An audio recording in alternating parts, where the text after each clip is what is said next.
In the gentle light of a Tuscan morning, the land seemed to breathe in a slow, unhurried rhythm. Rolling hills unfolded toward the horizon, their soft slopes dressed in neat rows of olive trees and vineyards that caught the sun like threads of gold. Small stone farmhouses, worn by wind and rain, stood quietly among patches of tilled earth, each one a small world of its own. The air carried the faint scent of rosemary and earth, mingling with the distant sound of church bells that marked the passing hours.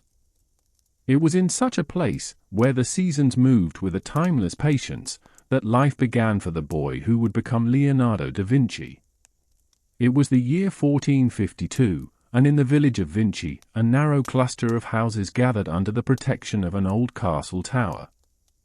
Paths of packed earth wound between the homes, leading out into the fields and beyond, where the land seemed to stretch forever under the changing sky. On a quiet April day, in a modest home surrounded by the warmth of family and neighbors, Leonardo was born. His father, Messer Piero, was a respected notary, a man of education and standing in the region. His work took him between towns and cities, dealing with matters of property and law, yet his roots, like those of his son, were firmly in the soil of Tuscany. Leonardo's mother, Caterina, was a peasant woman of humble means. She did not live as his father's wife, for the boy was born out of wedlock, but she gave to him the closeness of touch and the quiet care of early years. The village into which Leonardo entered the world was not a place of hurry. Its rhythm was shaped by the sun, the planting of vines, the harvest of olives, the quiet prayers in the small church on the hill. Children learned the names of the plants and animals around them before they could read, and life was measured not by the ticking of clocks but by the swelling of grapes, the ripening of figs, the cooling of autumn winds. Here, in this small, slow-moving place, the boy's first memories took shape, the sparkle of light on water in the irrigation channels, the shifting colors of the hills at dusk, the steady hum of bees in the fields. From his earliest days, Leonardo's eyes lingered on the world with an attention that set him apart. Other children ran quickly from one game to the next, but he would stop to watch the shadow of a bird pass over the ground, or to study the way a leaf trembled in the breeze. His small hands, guided by curiosity, would pick up a stick and draw in the dust, simple shapes at first, but soon attempts to capture the curve of a petal or the arc of a branch. There was no one to teach him formally in those early years, yet the fields, the streams, and the sky became his first teachers. Life in Vinci was built on familiar patterns. Women gathered to tend to laundry by the stream, speaking in voices softened by distance, while men returned from the fields in the warm dusk, their tools resting on their shoulders. Festivals brought the village together with music, dance, and the taste of fresh bread from the communal oven. For a boy like Leonardo, these gatherings were not just moments of joy, they were chances to study faces and gestures, to notice the way laughter pulled at the lines around the eyes or the way candlelight softened the edges of a shadow. His father, though often away for work, recognized the brightness in the boy's gaze. Perhaps Messer Piero did not yet imagine the depth of his son's gifts, but he saw the way Leonardo's attention lingered on small details others passed over. There was a sense, even in those early years, that the child's mind was restless in the best of ways, searching, turning over each sight and sound as if looking for something hidden beneath the surface. The Tuscan countryside fed that search. Spring brought carpets of wildflowers across the hills, their colors shifting as the weeks passed. In summer, the air shimmered with heat, and the shade of olive groves became a welcome refuge. Autumn arrived with a scent of wood smoke and the golden light of long evenings, and winter, though mild compared to harsher lands, wrapped the village in a softer quiet. Leonardo watched it all, storing impressions as if each scene were a page in a book he was slowly learning to read. Even at this young age, the natural world did not seem to him a fixed and simple thing. He noticed the way water bent around stones, the way a lizard paused and flicked its tongue before darting away, the way clouds shifted shape while drifting across the sky. There was a kind of puzzle in these movements, and though he could not yet name it, he was already beginning to ask questions, not always aloud, but in the patient, silent way of one who trusts that answers come from looking long enough. Neighbors sometimes smiled at his quiet concentration. They were used to children who filled the air with shouts, yet this boy could sit for long moments in stillness, as though listening to something only he could hear. A small scrap of charcoal, the end of a reed, a bit of soft clay, these became tools in his hands, each one a way to make the images in his mind visible to others. In time, word of his drawings reached beyond the immediate circle of family and friends. They were still the works of a child, yet there was a grace in them, a balance of line and form that hinted at something greater. Messer Piero, proud but also curious, kept these moments in mind. Perhaps, he thought, this boy might one day find his place not only in the fields of Vinci but in the wider world of craft and art. For now, though, the village remained his whole world. Each path was familiar under his bare feet, each voice known by its tone before its words. He belonged to the slow-turning seasons, to the rhythm of work and rest, to the gentle boundaries of hills and sky. Within those boundaries, his imagination stretched farther each day, carried by the simple act of watching and wondering. The years of childhood in Vinci passed quietly, yet within that quiet was the steady growth of a mind unlike any other. The boy who traced patterns in the dust and studied the flight of birds would not remain here forever. The world beyond the hills was vast, filled with the works of great masters, with cities where art and science flourished side by side. The seasons passed, and the boy's mind opened like a flower to the world around him. As his hands learned to capture shapes on paper, his eyes began to search for the deeper order behind all things. The days of Leonardo's boyhood unfolded in a gentle rhythm, each one shaped by the life of the village and the steady pulse of the Tuscan countryside.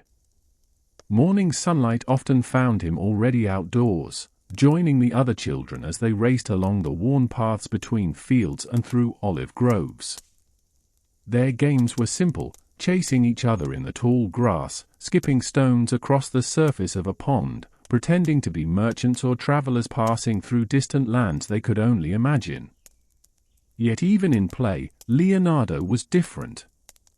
While the others laughed and ran, he would sometimes pause to kneel beside a cluster of flowers, tracing their petals with his eyes, or to watch how the light shifted across a stone wall as clouds drifted overhead.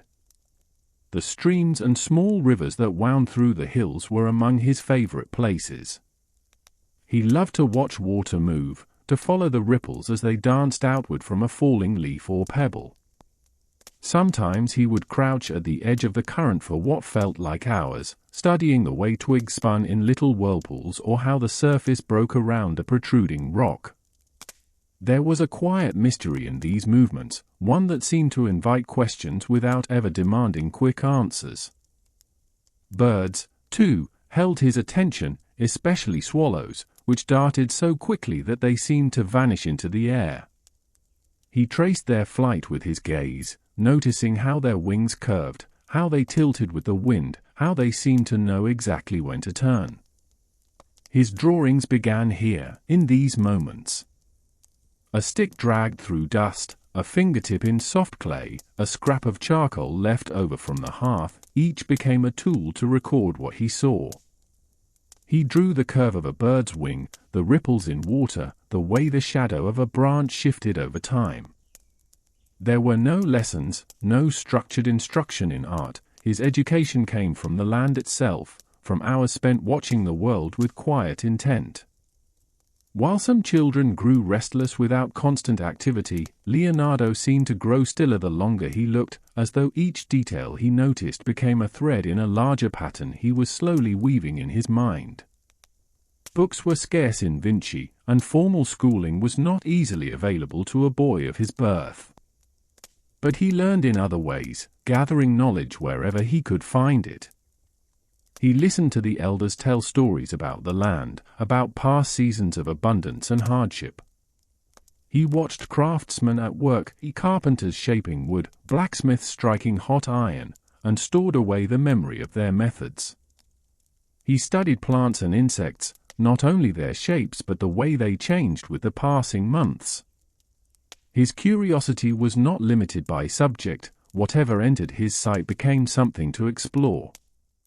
People in the village began to notice that he rarely spoke in haste. In conversation, he would listen more than he answered, letting others' words settle before offering his own. This patience extended to his art. He would not draw something until he had observed it long enough to feel he understood it. If a bird fluttered away before he finished, he would wait for another rather than guess at the shape of its wings. It was as if he believed that every detail deserved to be seen exactly as it was. The slow, steady life of Vinci gave him space to cultivate this way of being. There was no constant press of noise or urgency to rush his attention elsewhere. He could follow the drift of clouds across the sky from the moment they rose in the east until they dissolved in the late afternoon light.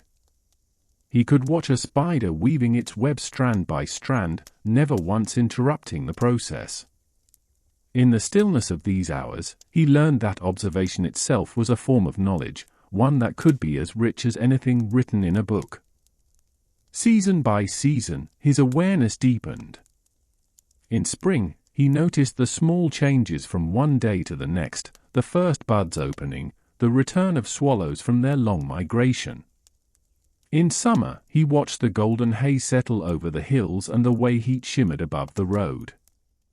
Autumn brought the turning of leaves and the gathering of olives, and in winter, the bare branches revealed patterns against the pale sky he had never noticed before.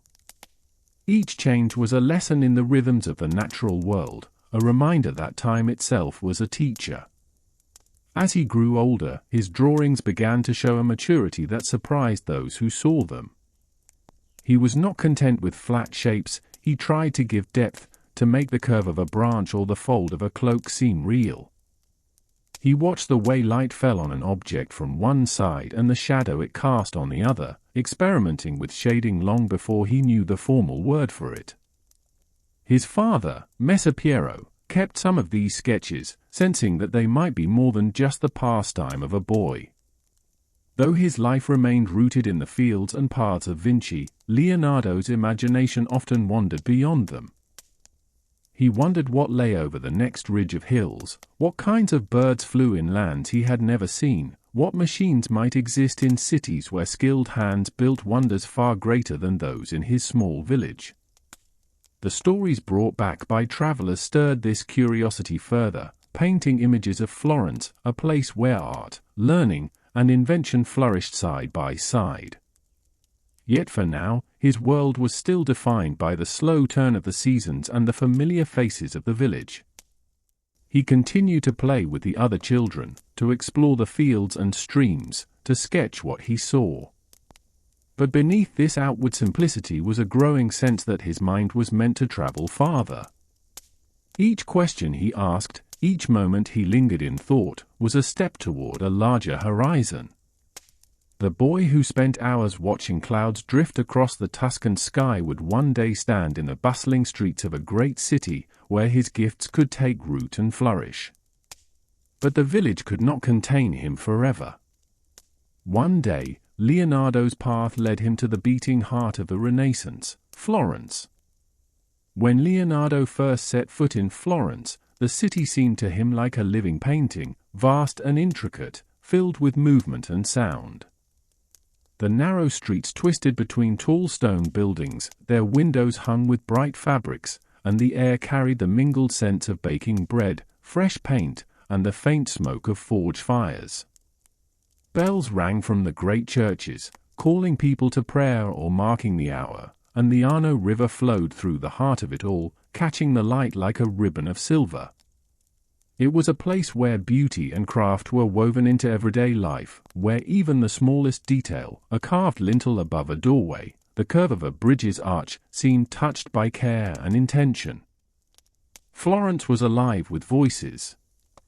Merchants called from stalls piled high with silks, spices, and wool. Artisans displayed their work in open shops, the sound of chisels on stone and hammers on metal ringing out into the street. Students hurried past with rolls of parchment under their arms, and travelers told of wonders from distant lands. Everywhere, there was a sense of purpose, a quiet urgency that seemed to drive the city forward. For a boy from a small village, it was overwhelming and exhilarating all at once. In the midst of this energy stood the workshops, the true beating heart of Florence's creative life. They were places where young apprentices learned their craft from masters who had honed their skills over decades, where paint and marble and gold leaf were transformed into works that would outlast generations. One of the most respected of these masters was Andrea del Verrocchio, a man whose talents ranged from painting and sculpture to engineering and design.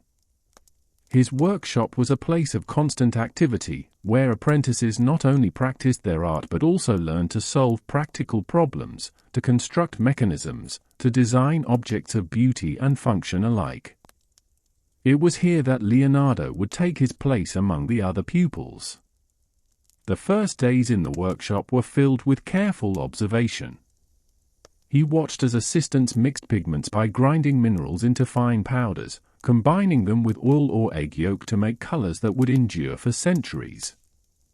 He studied how wooden panels were prepared for painting, how brushes were cleaned and stored, how tools were sharpened until they could carve the finest line in marble.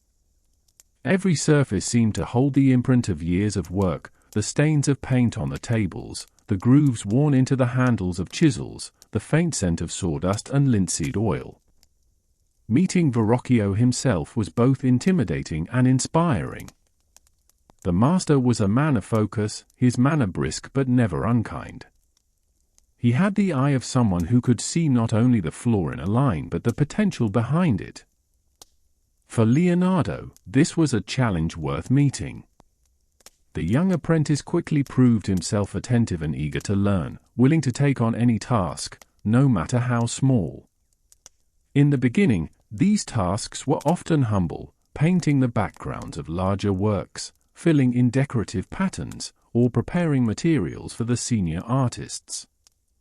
But even in these modest contributions, Leonardo's care and precision began to stand out. Under Verrocchio's guidance, he learned not only the techniques of painting but also the principles of sculpture, the basics of architecture, and the mechanical skills needed for engineering. Drawing was at the center of it all. Every day began with a study of form, light, and perspective. Leonardo filled page after page with sketches, faces, hands, drapery, animals, imagined machines.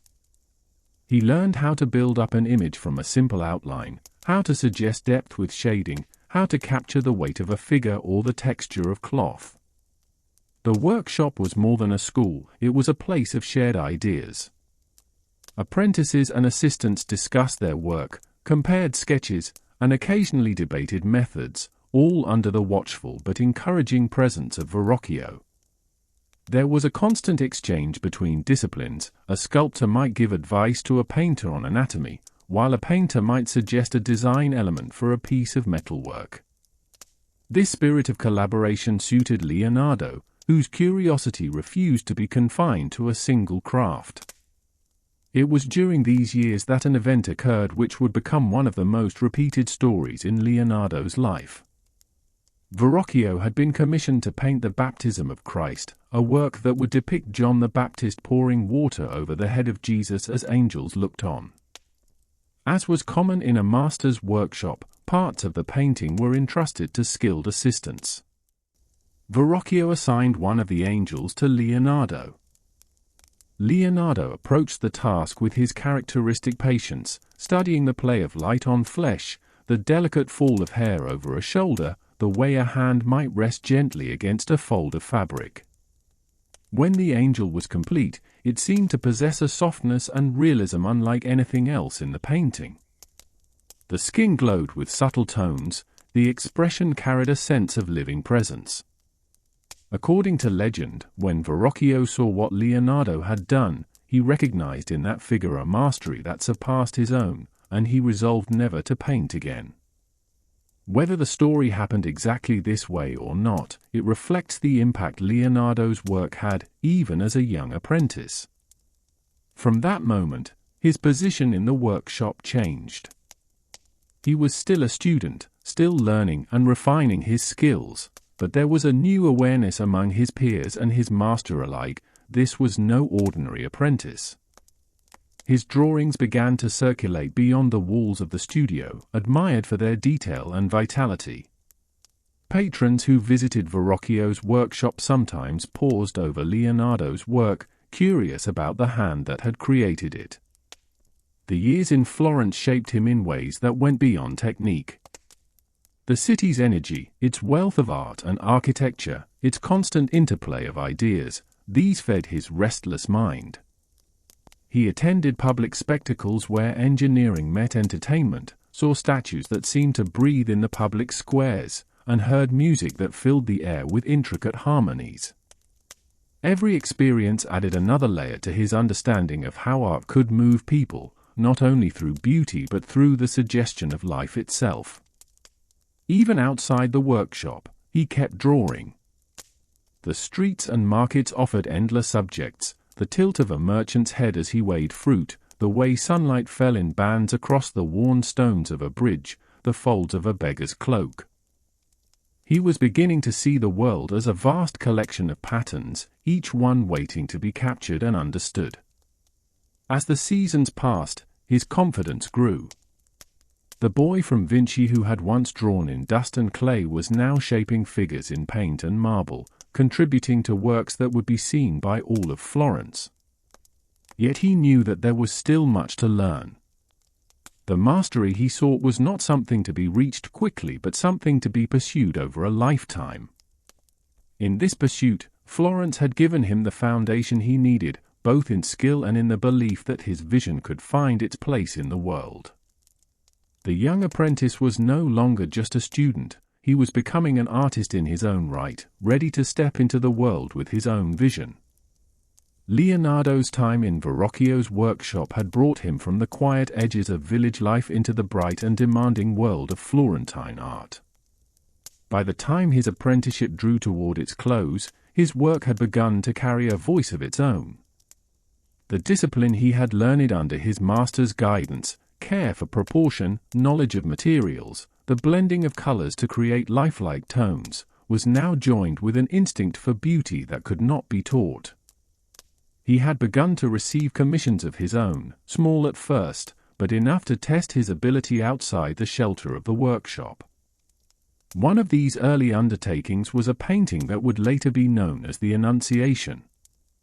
The subject was familiar to countless artists before him, the angel Gabriel appearing to the Virgin Mary, delivering the message that she would bear a child. Yet in Leonardo's hands, the scene took on a quiet intimacy and detail that marked it as something different. The angel's wings, drawn from close study of birds in flight, were layered and precise, the feathers fading from light to shadow with the softness of nature itself. Mary's gaze was serene but thoughtful, her hands resting lightly on the pages before her as though she had been caught mid-thought. The background, however, was where Leonardo's particular vision became most evident.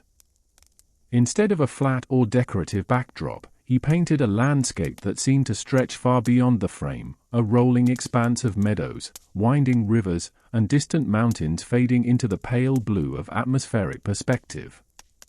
He had watched the Tuscan hills change in the light for years, and now he placed that memory into paint.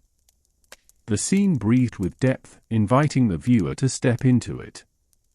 When the painting was shown, it drew attention not only for its beauty but for the way it seemed to observe life rather than merely depict it. Among those who saw it, there was talk of the young artist whose hand could give stone and paint the quality of breathing flesh. Word of his skill began to spread quietly at first, passed in conversation between patrons and fellow artists. In a city like Florence, where art was as much a part of civic pride as trade or politics, such whispers could open doors. Commissions followed. They were not yet the grand works that would one day define him, but they brought him into contact with the wealthy citizens who shaped Florence's cultural life. Merchant families, clergy, and members of the guild sought portraits, altarpieces, and decorative works for chapels or private homes. In each case, Leonardo approached the task with the same measured care he had shown since childhood. He would study the sitter for hours, watching the way a smile shifted or how a hand rested against the edge of a chair. He brought into his work a patience that other painters, eager to please quickly, sometimes overlooked.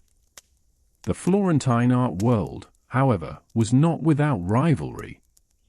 The city was home to many skilled painters and sculptors, each seeking the favor of patrons whose wealth could sustain a career.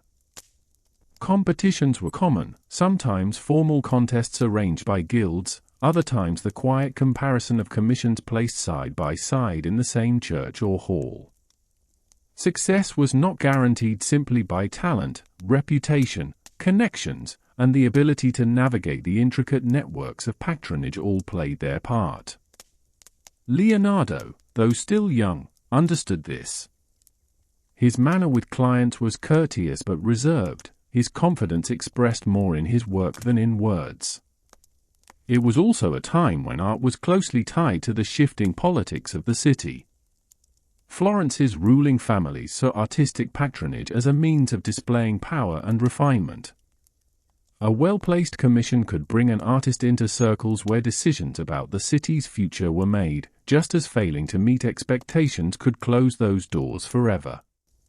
For someone like Leonardo, whose ambitions reached beyond painting into the realms of engineering, architecture, and invention, the trust of influential patrons was as valuable as any single commission. Despite the competition and the pressures that accompanied it, these years were ones of growth. Leonardo experimented with new techniques, studying the way light could be made to fall across a face or how the layering of thin glazes could produce a depth of color unmatched by thicker strokes. His notebooks filled with sketches not only for paintings but for machines, buildings, and studies of anatomy. The boundaries between his artistic work and his scientific curiosity began to blur, each feeding into the other.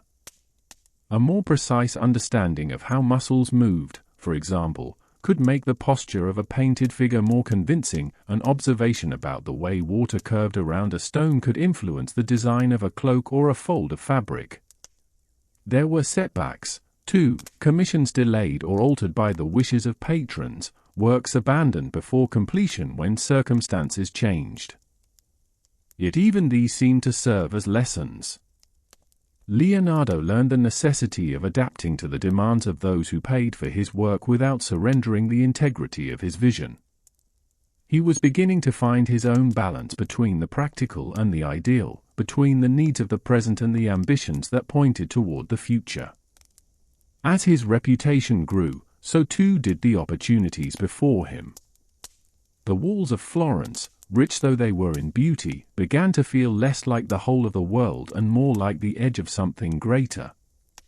Visitors to the city brought news of other courts, places where artists were also engineers, where a painter might design fortifications or plan festivals, where the arts and sciences intertwined in ways that appealed to every part of Leonardo's restless mind. The idea of serving in such a court took root in him. For now, Florence remained his home, and it gave him the stage upon which his early talents could be seen and tested. But the city's competitive brilliance also hinted at its limits. The attention of patrons was fickle, and the demands of the guilds could confine as much as they rewarded.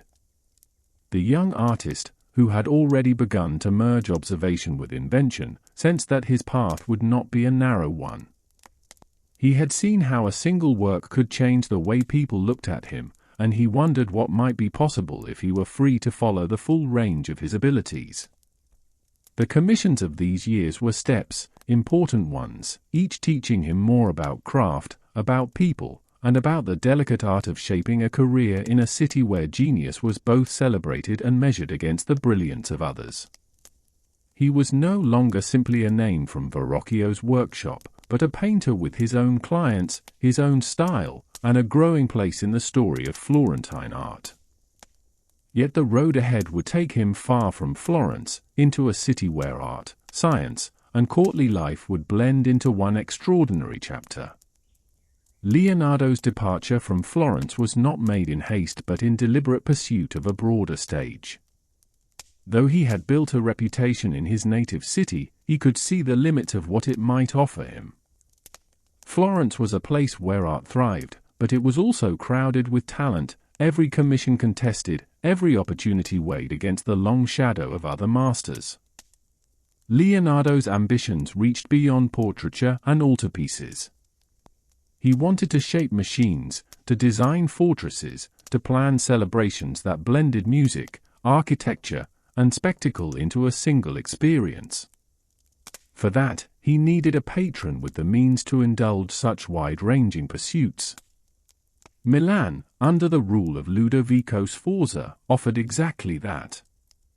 The Sforza court was not only a political center but a place where military power, engineering, and the arts intertwined. Before traveling there, Leonardo composed a letter to Ludovico, one of the most remarkable self-presentations of the Renaissance. In it, he described himself not first as a painter but as a master of military engineering. He promised designs for bridges, siege engines, and armored vehicles, devices for draining water from moats, and plans for fortifications resistant to assault. Only at the end did he add, almost as an afterthought, that he could also paint and sculpt in whatever manner shall please your lordship. This calculated presentation spoke to both his practicality and his sense of how to seize opportunity. Ludovico's Milan was a state concerned with defense and display alike, and an artist who could contribute to both would be of great value. Whether it was the promises of ingenious machines or the allure of his artistic skill, Ludovico saw enough in Leonardo to summon him to court. The journey north from Florence took Leonardo across landscapes that were as much a part of the story as the cities themselves. The winding passes through the Apennines, the river valleys, and the open plains of Lombardy offered him new subjects for his notebooks.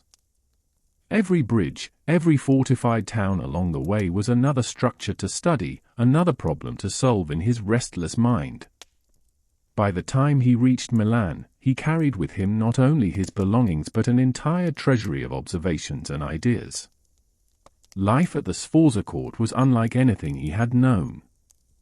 In Florence, patrons were often merchants or church officials. Here, his patron was a duke surrounded by soldiers, diplomats, and artists from across Europe. The court was a place of ceremony and politics, but it was also a workshop for invention.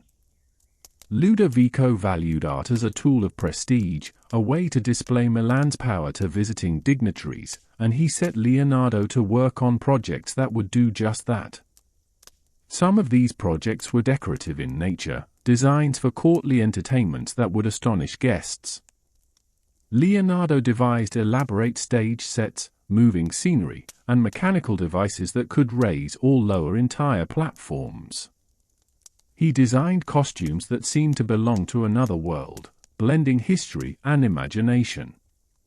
These events were more than diversions, they were political theater, each performance a statement of Milan's wealth and sophistication. Alongside such pageantry, Leonardo took on more enduring works. He was asked to contribute to the decoration of the Castello Sforzesco, the great fortress palace that served as the heart of Milan's power. Frescoes, sculptures, and architectural designs were part of his duties, each requiring not just artistic skill but the coordination of craftsmen and materials.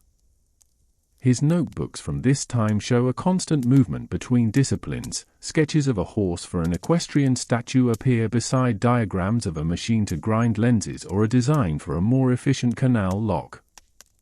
The equestrian statue he envisioned for Ludovico, a monument to the Duke's father, would have been one of the largest of its kind ever attempted. Leonardo studied the anatomy of horses obsessively, making drawings from life and even dissecting animals to understand the muscles and bones beneath the skin. He designed molds and casting methods capable of producing the massive bronze figure, but the project was ultimately halted when the bronze was diverted for military use.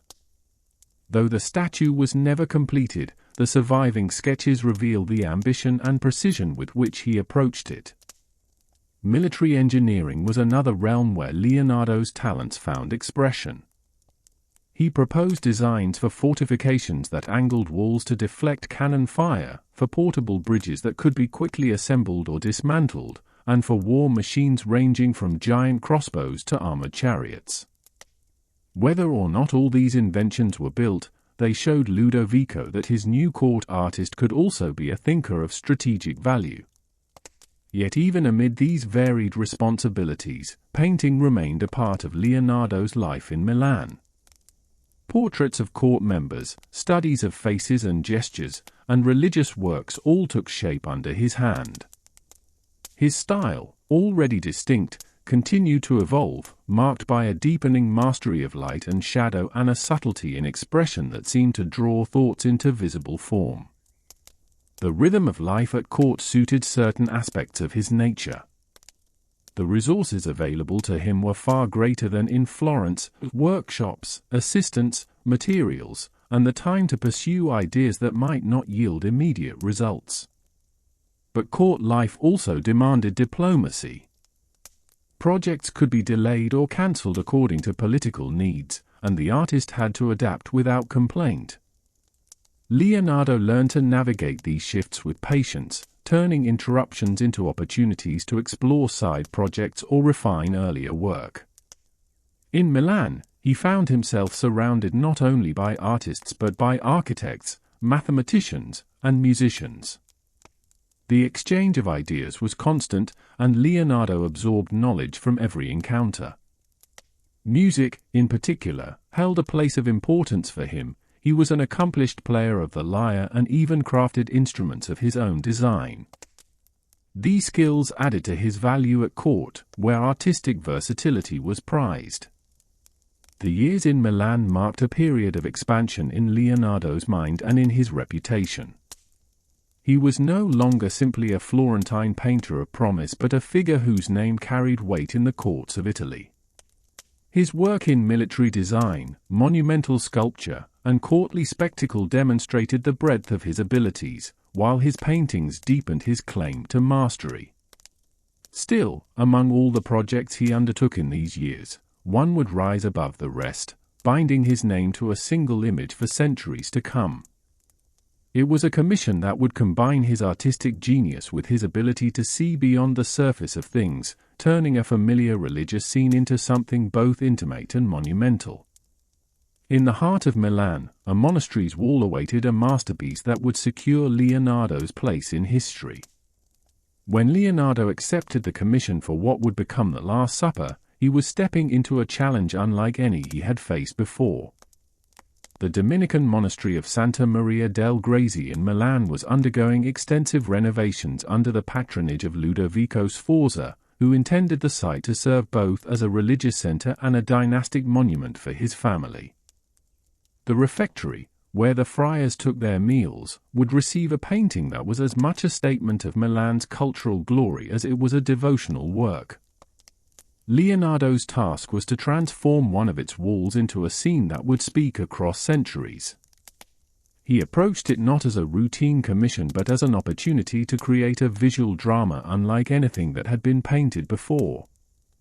The choice of subject, the moment when Christ tells his disciples that one of them will betray him, was rich with tension. Many painters had depicted the Last Supper, but usually with calm, symmetrical arrangements. Leonardo envisioned something far more alive, a single instant caught in time, with each figure reacting differently to the shattering news. Before touching the wall, he filled pages of his notebooks with studies. He examined the architecture of the refectory itself, noting how the painted perspective could extend the real space beyond its boundaries. He sketched the positions of hands, the turn of a head, the slight lift of an eyebrow. He considered the way light entered the room and how it could be mirrored in the painted scene so that the figures would seem to share the same air as the viewers. Even the tableware and the folds of the tablecloth were not afterthoughts but carefully observed elements drawn from real objects. Leonardo chose to abandon the traditional fresco technique, which required the artist to work quickly on wet plaster. Instead, he experimented with a method that would allow him to work slowly and make changes as he went, painting on dry plaster with layers of tempera and oil.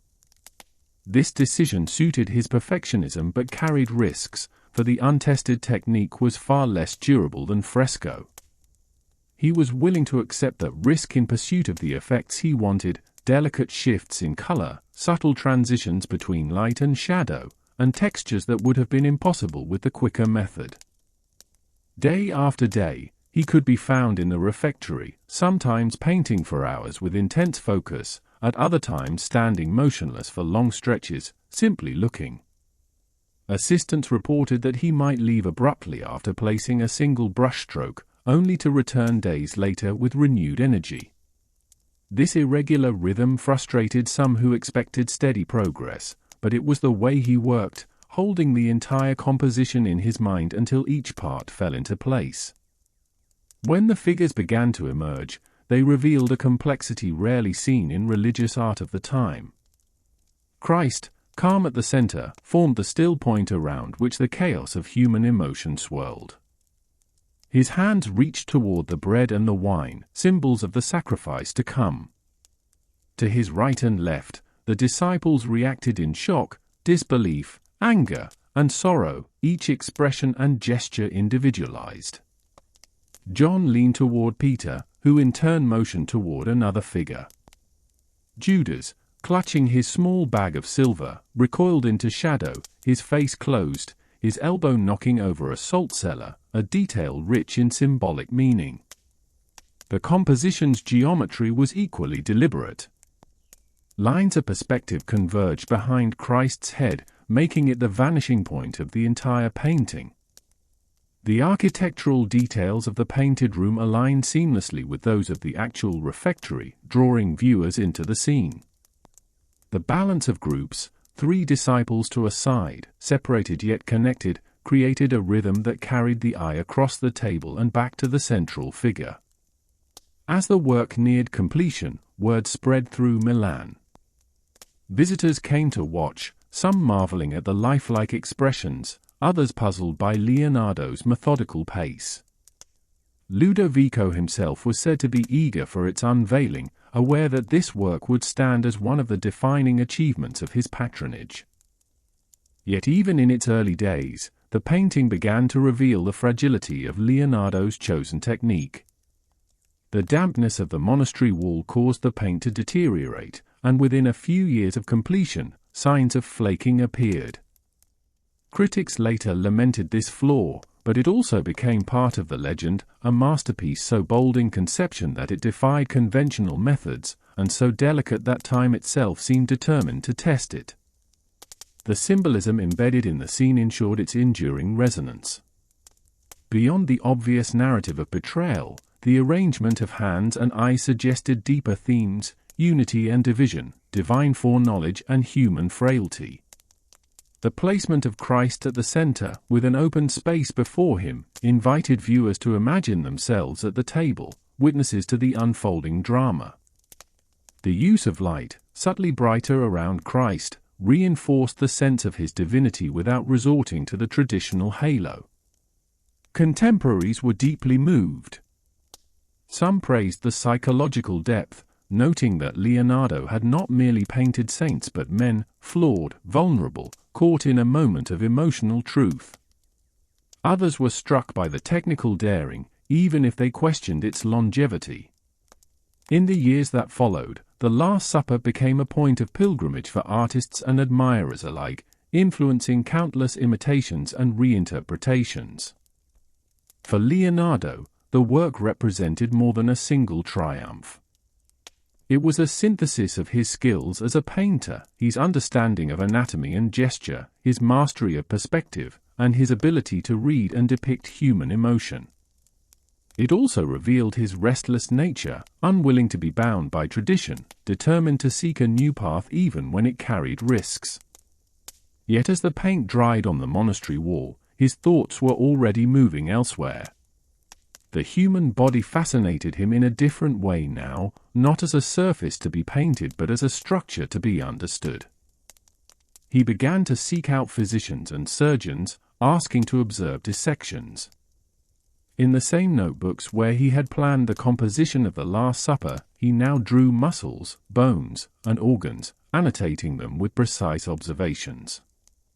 The flight of birds also caught his attention, and he filled pages with sketches of wings and diagrams of air currents. He imagined machines that could lift a man into the sky, studying not only the mechanics but the natural principles that made such flight possible. Water, too, became an obsession, its flow, its eddies, its capacity to erode stone and shape landscapes. Each subject led to another, each question opened into more questions.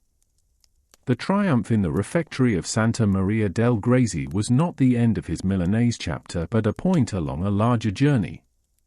The same mind that had captured the stillness at the center of chaos in the Last Supper now turned toward chaos itself, seeking the hidden order within the living world.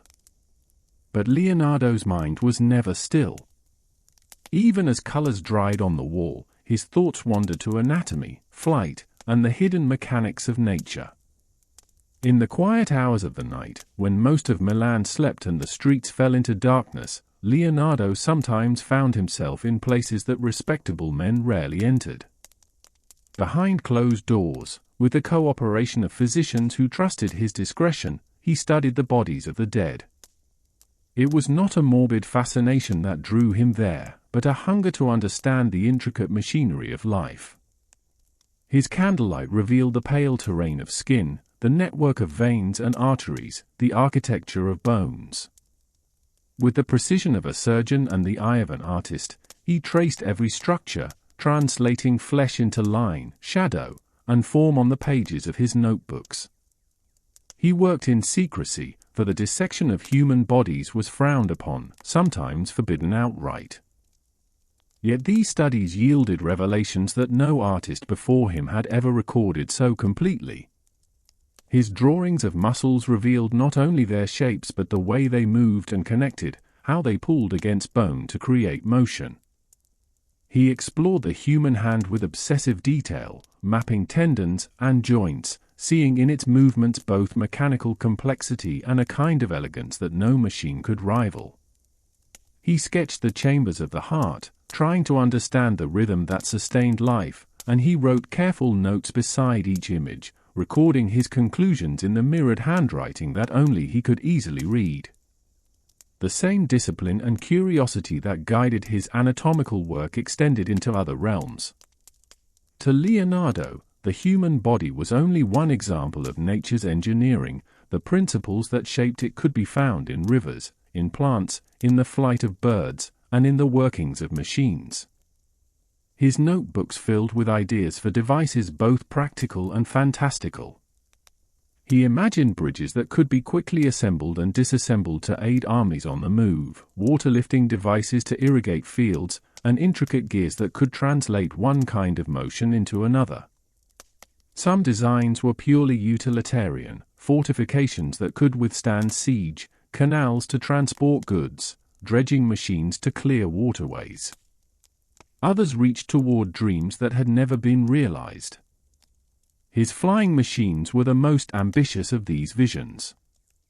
Inspired by the structure of bird wings and the movements of bats, he sketched contraptions with great wooden frames covered in fabric to be powered by human strength. He studied air currents, the lift generated by flapping wings, and the gliding patterns of birds riding the wind. He did not limit himself to copying nature's designs but sought to understand their principles so that he could improve upon them. Leonardo's fascination with water was just as intense. He saw rivers as living things, with currents like muscles and eddies like joints. He devised schemes to divert and control their flow, to harness their power for mills, and to protect cities from flooding. In his pages, water was not merely drawn but analyzed, its turbulence, its patterns, the way it could carve valleys and shape coastlines over centuries. His drawings of whirlpools and wave patterns were so precise that modern scientists have recognized their accuracy centuries later. His habit of writing in reverse was more than a quirk. It offered him privacy in a world where his investigations might be misunderstood, and it perhaps satisfied his love of puzzles and codes. The notebooks themselves became vast repositories of thought, half-finished ideas jotted beside complex diagrams, personal observations sharing space with grand theories. To leaf through them was to follow the wandering path of his mind, from the anatomy of a human skull to the design of a siege weapon, from a study of plant growth to a sketch of a theatrical stage set. Leonardo rarely built many of his inventions. Some were beyond the materials and technology of his time, and others remained experiments in thought, perfected on paper but never tested in the world. Yet even as concepts, they carried the seed of innovation. The rotating bridge he designed for rapid deployment anticipated modern engineering. His armored vehicle, with its sloped sides and central turret, bore a resemblance to tanks built centuries later. The diving apparatus he imagined, complete with breathing tubes and a leather suit, hinted at underwater exploration long before it became possible. These pursuits did not distract him from art, they informed it. His understanding of anatomy gave his painted figures a naturalism and movement unmatched by his peers. His study of light and optics allowed him to paint shadow and depth with uncanny realism. Even his mechanical sketches revealed the same balance and proportion that guided his compositions on canvas. In his mind, there was no barrier between art and science, they were two expressions of the same impulse to observe, to understand, and to create. The court of Milan provided a fertile environment for his wide-ranging talents. Ludovico Sforza valued not only Leonardo's paintings but also his designs for festivals, pageants, and court entertainments. Leonardo staged elaborate spectacles where moving scenery, clever lighting, and mechanical effects transformed halls into forests or seas. These productions were as much feats of engineering as they were works of imagination, and they allowed him to test ideas on a grand scale before an audience. But beyond the applause of the court and the admiration of fellow craftsmen, Leonardo seemed to draw the deepest satisfaction from the solitary act of discovery. In his private notes, he wrote as if conversing with nature itself, posing questions and answering them in sketches and words. He returned again and again to the belief that to understand the parts was to understand the whole, that the same laws governed the movement of planets, the growth of plants, the flight of birds, and the beating of the human heart. By the mid-1490s, his reputation had grown far beyond Milan. His name was known in other cities, and his works, whether completed paintings or ingenious designs, were spoken of with a mixture of awe and curiosity. Yet this period of intellectual flourishing unfolded against the backdrop of political uncertainty. The winds of change were stirring in Italy, and Milan, for all its cultural brilliance, was not immune to the conflicts that swept across the peninsula. Armies gathered, alliances shifted, and the security that had allowed him to pursue his work without interruption began to seem less certain. Still, in his workshop and in the quiet of his study, Leonardo continued to explore, undeterred by the rumblings of the world outside. Each new drawing was a step toward an ever-expanding vision, a tapestry of interwoven disciplines that no single project could contain. He seemed to live in a world of perpetual motion, his mind leaping from the curve of a bone to the arc of a bridge, from the eddy in a stream to the swirl of a human curl of hair. The city that had nurtured him would soon be swept by change, and Leonardo would once more find himself on the road. The stability that had sustained Leonardo's Milanese years began to crumble as the political tides shifted. The French, intent on expanding their influence in Italy, set their sights on Milan, and in 1499 their forces entered the city. The fall of Ludovico Sforza was swift and decisive, the Duke, who had been Leonardo's steadfast patron, fled, leaving the court and its circle of artists, engineers, and scholars scattered. For Leonardo, the change was not merely a loss of employment, it was the severing of a connection to the place where so much of his work had flourished. Milan, once alive with the hum of creativity and courtly splendor, now carried the tension of occupation. Familiar streets filled with foreign soldiers, and the grand halls where feasts and performances had taken place grew silent or were repurposed for military needs. Without Ludovico's protection, Leonardo's position was uncertain. Projects halted abruptly, commissions once promised were forgotten in the chaos of transition. The French recognized his talents but had little interest in the lavish spectacles or ambitious engineering works that had once defined his time in the city. In the months that followed, Leonardo gathered what he could, his notebooks, sketches, a few unfinished works, and prepared to leave. His departure was not marked by ceremony or farewell, only by a quiet acknowledgement that the Milan he had known no longer existed. He began a period of wandering, seeking new patrons in a landscape fractured by war and shifting alliances. His travels took him first toward Mantua, where Isabella d'Este, an influential and cultured marchioness, welcomed him with warmth and curiosity. She admired his work, commissioning a portrait drawing that captured her features with the subtlety and grace that were his signature. Yet Mantua, for all its refinement, could not offer him the steady, long-term patronage he required, and so he moved on. In Venice, he found a city both vibrant and anxious, its wealth and beauty shadowed by the threat of foreign powers. The Republic valued his skills as an engineer, and there he designed plans for defensive works to protect the city's lagoon from attack. His mind, as ever, adapted easily from the intimate strokes of portraiture to the grand scale of military fortifications.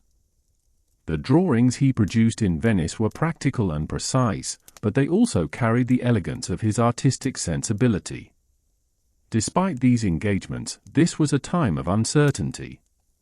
Without the security of a stable court, Leonardo's life became a series of short stays and shifting opportunities. He spent time in smaller courts, meeting rulers eager for his presence but often unwilling or unable to sustain it.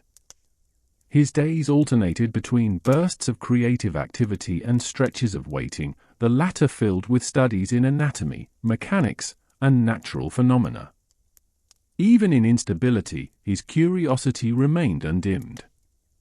The roads between cities became familiar to him, and along the way, he observed the changing landscapes, the rivers swollen from autumn rains, the distant mountains dusted with snow, the fields tilled by peasants whose lives were far removed from the concerns of dukes and armies. He sketched as he traveled, recording the profiles of villages, the arcs of bridges, and the shapes of plants unfamiliar to him. These drawings, though modest in scale, spoke of a man who never ceased to look closely at the world, regardless of the circumstances that carried him from place to place. Occasionally, news from Milan reached him, rumors of changing governance, the fortunes of old acquaintances, and the fate of works he had left behind. The Last Supper, painted on the refectory wall of Santa Maria del Grazie, remained, though time and the instability of his experimental technique had already begun to affect its condition. This knowledge may have carried a sting, but if so, it was tempered by the understanding that all things, no matter how grand, were subject to the wear of years. During this period, Leonardo's thoughts often turned to Florence. It was the city of his youth, the place where his skills had first been honed and recognized, and it now called to him as both a refuge and a challenge. Florence, unlike the war-touched courts he had visited, was thriving as a center of art, commerce, and political thought. Word of its cultural vibrancy reached him in letters and through travelers, and he must have wondered what new opportunities might await there. Though the years following his departure from Milan were marked by a certain restlessness, they also sharpened his adaptability. He had learned to move between disciplines with even greater ease, shifting from the grand mechanics of war machines to the intimate delicacy of a portrait sketch, from the study of human anatomy to the design of theatrical scenery. Each place left its mark on his notebooks, each commission, no matter how brief, adding another thread to the fabric of his life's work.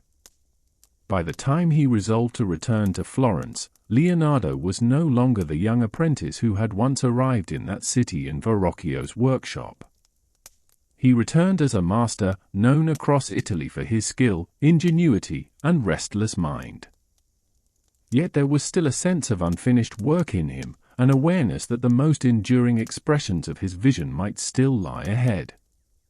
In time, his steps carried him back to Florence, and there a portrait would emerge that would capture the world's gaze for centuries. When Leonardo returned to Florence in 1500, the city had changed, but its energy was instantly familiar. The narrow streets bustled with merchants and scholars, the air filled with the scent of bread from corner bakeries and the sharp tang of dyes from textile workshops. This was the Florence of his youth, yet richer now in the flowering of the Renaissance, a place where art, politics, and commerce intertwined. Leonardo arrived with the reputation of a master, known for works that fused technical mastery with imaginative depth, and his presence quickly drew the attention of patrons eager to commission his talents. Among those who sought his services was Francesco del Giocondo, a prosperous silk merchant. The commission was for a portrait of his wife, Lisa Gherardini, a woman in her mid-twenties from a respectable but not aristocratic family. The reasons behind the commission have been speculated upon for centuries. Perhaps it was to mark the purchase of their new home, perhaps the birth of a child, or simply to celebrate their marriage. What is certain is that from this request would emerge one of the most famous images in the history of art. When Lisa sat for Leonardo, she could hardly have known the quiet revolution she was about to become part of. Portraiture at the time tended toward rigid formality, figures shown in profile, stiff and idealized. But Leonardo envisioned something more intimate, more alive. He arranged her in a three-quarter pose, her body turned slightly, her hands resting gently, her gaze meeting the viewer's with a calm that seemed to hold a secret. This was no mere likeness, it was a study of human presence, a meditation on subtlety. The innovations he brought to the work were as technical as they were artistic. Leonardo employed sfumato, a technique he had refined over years, using delicate, almost imperceptible layers of paint to create transitions so smooth that edges seemed to dissolve into light and shadow. This gave Lisa's face its lifelike softness, the sensation that breath warmed her lips and that thought flickered just behind her eyes. Her smile, if it is a smile, became the subject of endless fascination. From one angle, it seems warm and knowing, from another, it almost vanishes, replaced by a serenity tinged with melancholy. Behind her, Leonardo painted a landscape unlike any that had been paired with a portrait before. Winding rivers, jagged mountains, and a road that disappears into mist create an otherworldly backdrop. The horizon lines on each side of her head are subtly misaligned, an intentional choice that adds to the portrait's sense of quiet dissonance. It was as if Leonardo was suggesting that she belonged both to the tangible world of her time and to a realm of timeless mystery. The work progressed slowly, for Leonardo was not a man to hurry, and his curiosity often pulled him into other studies, mechanics, anatomy, hydraulics, sometimes in the middle of a painting. He was known to spend hours observing the play of light on a subject's face, or the way a fold of fabric shifted as the body beneath it breathed. His assistants may have grown impatient, but Leonardo's process was one of accumulation, layer upon layer, detail upon detail, until the image breathed. It is unclear exactly when he finished the portrait, if indeed he ever considered it finished. The evidence suggests that he continued to work on it intermittently over years, even carrying it with him when he left Florence. This alone hints at his attachment to the piece, unusual for an artist who so often let works pass into the hands of patrons once completed. Some have suggested he never gave the painting to Francesco del Giocondo at all, instead keeping it as a personal project, a canvas on which he could return again and again to refine his ideas of light, form, and human expression. As time passed, stories began to gather around the painting. There were whispers about the identity of the sitter. Was she truly Lisa del Giocondo, or someone else entirely? Some imagined her as a noble woman, others as an idealized figure born from Leonardo's imagination. The ambiguity of her expression only fueled such speculation, as did Leonardo's own reticence about discussing his work. His notebooks, filled with thousands of pages of observations and sketches, contain no definitive reference to the painting now known as the Mona Lisa. Contemporaries who saw the portrait marveled at its realism and its depth. Giorgio Vasari, the artist and biographer, would later write of the way the mouth seemed to merge into the flesh around it, the corners lifting with such subtlety that it appeared alive. He described the illusion of movement in the eyes, the way they seemed to glisten with moisture. This was more than portraiture, it was the distillation of Leonardo's lifelong study of nature, anatomy, and human emotion into a single image. The Mona Lisa became a kind of touchstone for Leonardo, a work he carried with him even as he traveled to other cities. It was present with him in Rome, and later in France, suggesting that it had ceased to be just a commission and had become instead a personal statement, a synthesis of everything he had learned about painting. Over time, it would take on a symbolic weight far beyond its original context, but in those early years, it was simply the work of a man intent on capturing something that could not be put into words. In Florence, during the period of its creation, the painting also served as a testament to the city's vitality. It was a place where innovation was not only welcomed but expected, where artists competed as fiercely as merchants, and where the boundaries between disciplines blurred in the hands of men like Leonardo.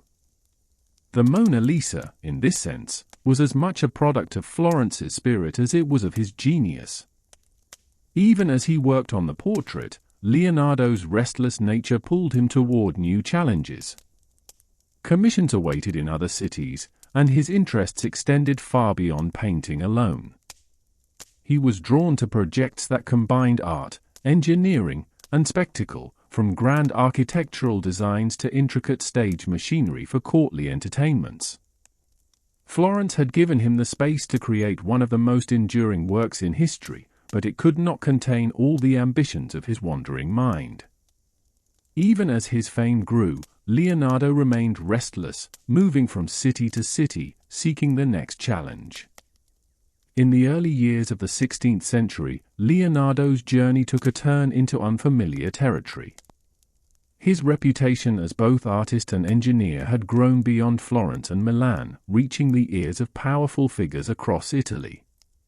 Among them was Cesare Borgia, the ambitious and ruthless son of Pope Alexander VI, whose military campaigns were reshaping the political map of central Italy. Leonardo entered Borgia's service in 1502, not as a painter but as a military engineer, a role that allowed him to apply his inventive mind to matters of defense, strategy, and control of territory. Riding alongside Borgia's forces, Leonardo witnessed firsthand the brutal realities of war. He traveled through towns and strongholds, observing their walls, bridges, and terrain with the same patient, analytical eye he had once turned on the folds of a garment or the structure of a flower. His assignments included designing and inspecting fortifications, planning canals to control waterways, and creating detailed maps of conquered lands. These maps, drawn with precision and an almost artistic beauty, combined practical military utility with an aesthetic sensibility rare in such documents. They gave commanders a clear view of the land while revealing Leonardo's fascination with geography and spatial order. During this time, he also studied the movement of water in rivers and the effects of erosion, seeing in these forces both destructive power and creative potential. His notes from the period are filled with sketches of locks, sluices, and defensive walls, alongside musings on how nature's laws might be harnessed for human use. In Borgia's service, Leonardo walked a fine line between creation and destruction, designing systems that could protect or conquer, depending on the will of the one who commissioned them. Despite the demands of his work for Borgia, Leonardo never abandoned his artistic pursuits entirely. Between assignments, he continued to develop ideas for paintings, often filling his notebooks with studies of faces, hands, and anatomical structures. Some of these studies were intended for commissions he had accepted but would never complete, a pattern that had begun to define his career. Works such as the Battle of Anghiari, commissioned for the Palazzo Vecchio in Florence, would remain unfinished, existing only in preparatory sketches and copies made by others. His perfectionism, combined with his wide-ranging interests, often left him unable, or unwilling, to bring projects to final completion. Still, the experiments he undertook during this period pushed the boundaries of artistic technique. He tested new methods of applying pigment, experimented with oil-based paints in ways that promised richer tones but carried the risk of rapid decay, and sought to capture light and atmosphere with a subtlety no other painter of his generation could match.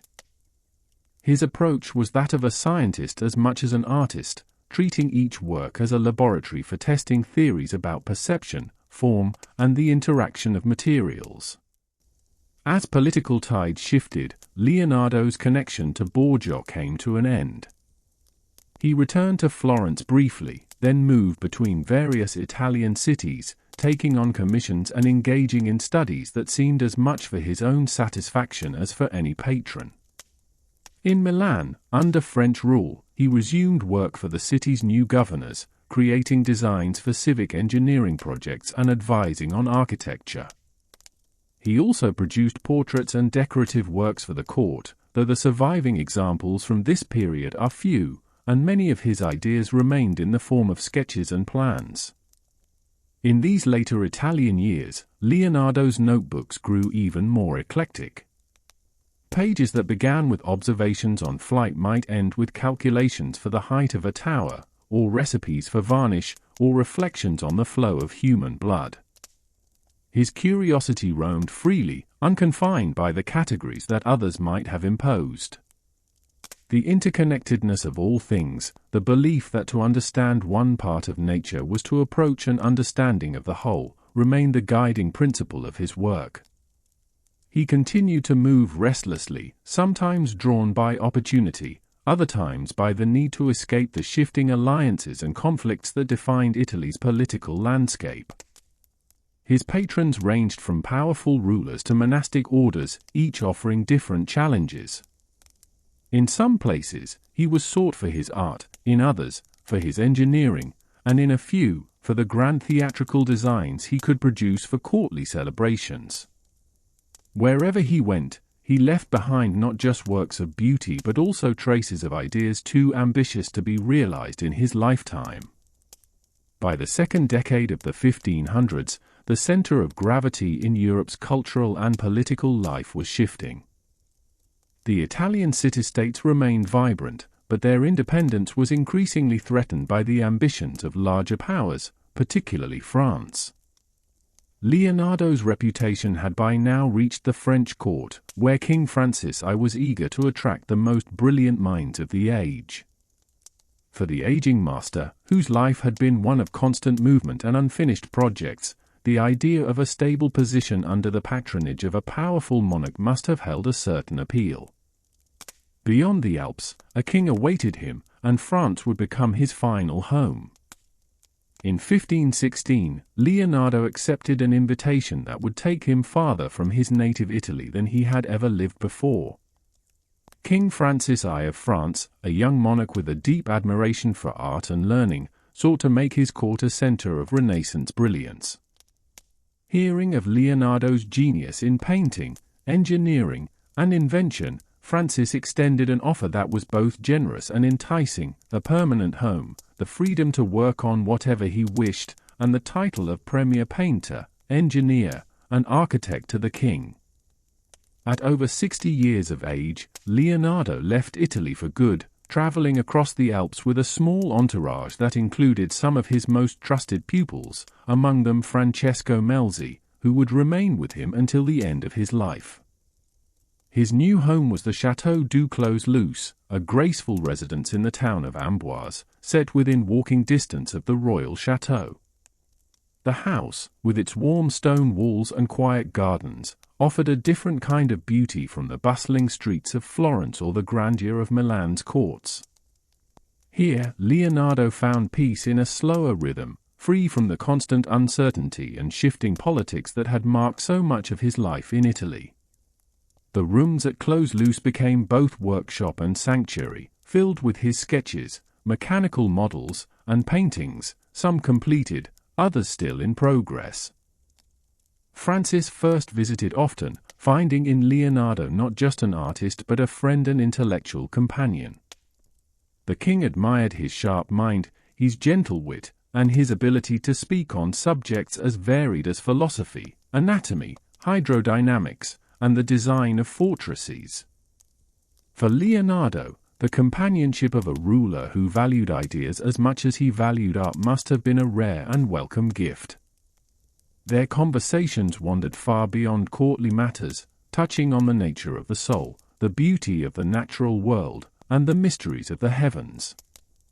Though no grand public commissions were undertaken in France, Leonardo's mind was never idle.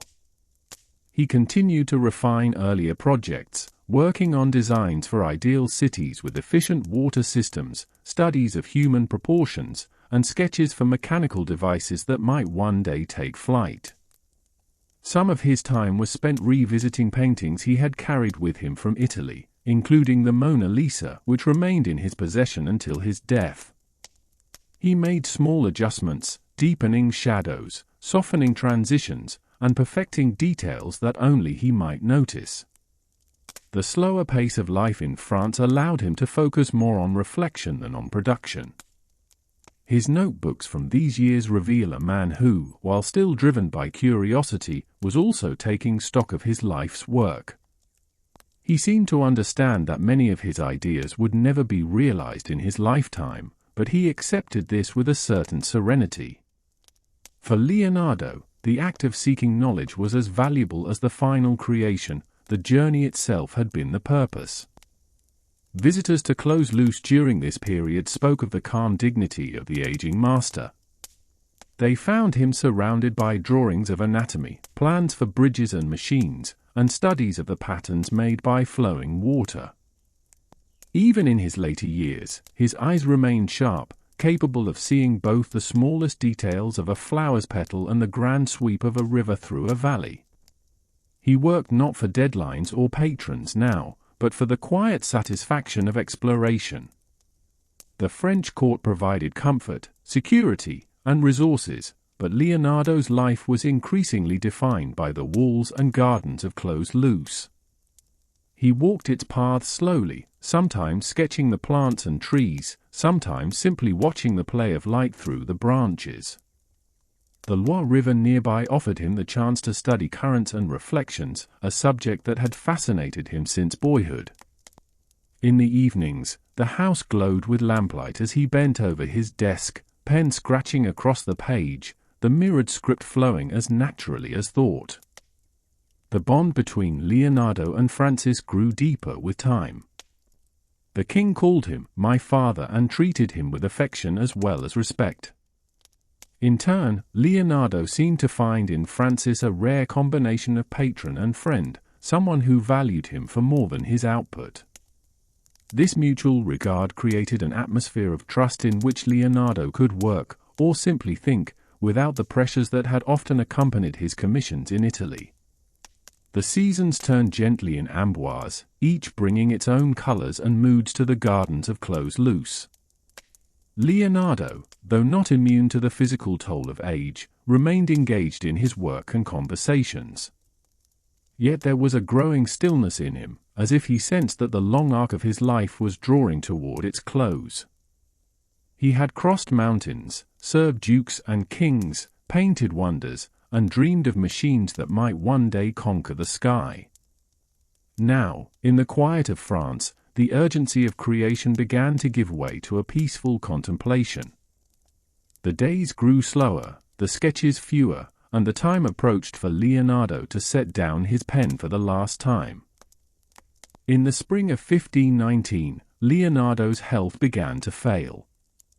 The signs had been appearing for some time: an occasional weakness in his right hand, bouts of fatigue that kept him from his work table, and a heaviness in his movements that no amount of will could shake off.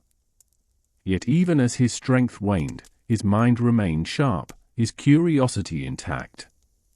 Visitors still found him eager to discuss a new idea or show a recently completed sketch, though the pace of his work had slowed to a trickle.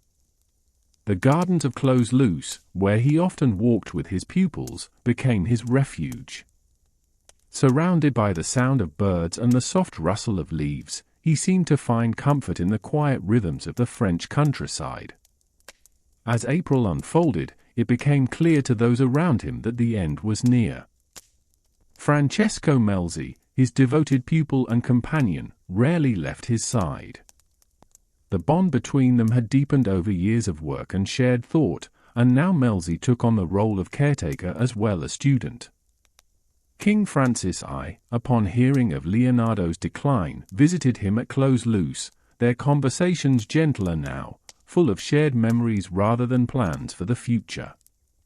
The king's affection for the old master was genuine, and he called on him as often as duties allowed, sometimes sitting in silence simply to keep him company. Leonardo faced his approaching death with the same thoughtful composure that had marked much of his life. He set his affairs in order, dictating his will and ensuring that his belongings, manuscripts, and artworks would be cared for. To Melzi, he left the bulk of his notes and drawings, knowing that this young man understood their value not only as works of art but as windows into the restless mind that had created them. Some paintings remained in his possession until the end, including the Mona Lisa, which would eventually make its way into the French royal collection and, centuries later, to the walls of the Louvre. The night before he died, it is said that Leonardo spoke quietly to those gathered near his bed, expressing regret for not having accomplished all he had wished. For a man whose achievements spanned disciplines and centuries, such a sentiment might seem strange, but it was true to his nature. He had always been more interested in what lay just beyond reach than in what was already in hand. His life's work was, in many ways, an unending sketch, a series of beginnings that pointed toward infinite possibilities. On May 2, 1519, Leonardo da Vinci passed away at the age of 67, in the peaceful surroundings of Close Loose. The French countryside outside his window was waking to spring, the air carrying the scent of blossoms, the promise of another season. He was buried in the chapel of Saint Florentin in Amboise, though the chapel would later be destroyed, and the precise location of his remains became uncertain. Still, the memory of his presence lingered in the town and in the hearts of those who had known him. In the years that followed, his pupils, patrons, and admirers worked to preserve and share his legacy. Melzi guarded his manuscripts carefully, though over time many became scattered, sold, or lost. The surviving notebooks reveal the extraordinary range of his mind, pages filled with studies of human anatomy, designs for machines, observations on light and water, philosophical reflections, and even playful sketches of grotesque faces. They show a man who refused to see boundaries between disciplines, who approached art and science as two sides of the same coin. Leonardo's influence on painting alone was profound. His mastery of sfumato, his subtle handling of light and shadow, and his insistence on lifelike detail reshaped the way artists approached their craft. But his impact reached far beyond the canvas. Engineers, architects, anatomists, and inventors have all found inspiration in his work. Concepts he explored in his notebooks, from the helicopter to the armored vehicle, would not be realized for centuries, yet they anticipated the future with uncanny foresight. Even in his lifetime, there was a sense that he stood apart, a man both of his age and beyond it. In the centuries since his death, that perception has only deepened.